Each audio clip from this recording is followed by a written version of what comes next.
trimmer. It's still variable speed.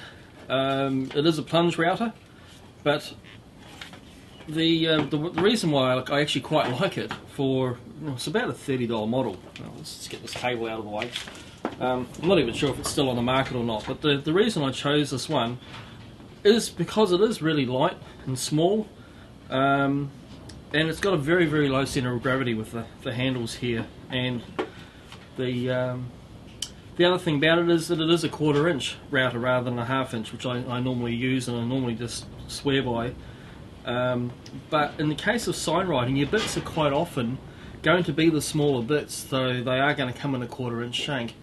And I'd rather, when I have a chance or have the option, to actually use a dedicated 1/4 inch collet rather than having a 1/2 inch collet and then have an adapter or a reducer to bring it down to the smaller size.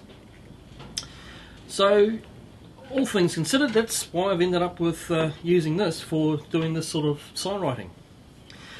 I'll talk about the base plate in a second, because that's actually not part of the router by default. Just one other thing I wanted to point out is you notice that although the rods,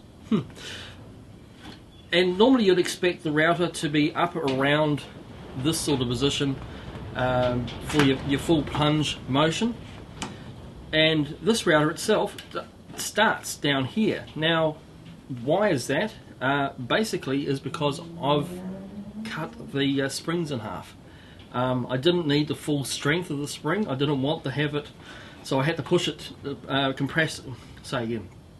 I didn't want to have to compress the springs through their full range, and so I've actually cut the springs in half to give me about half. Well, obviously give it half their springy capacity, and it means that I'm starting from a lower position before I'm actually plunging into the work.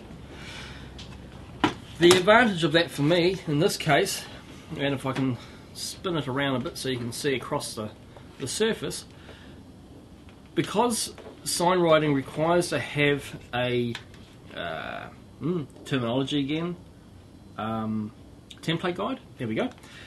Because I need to use a template guide as part of the whole sign writing kit, my router bit actually is already going to be protected by that from being exposed, even though it's already clear of the base plate. And so I'm not actually worried the fact that it's pretty much just sitting there at base plate level because of the springs that I've cut off. But it does mean that I don't have very far to travel before I'm actually exposing my router bit.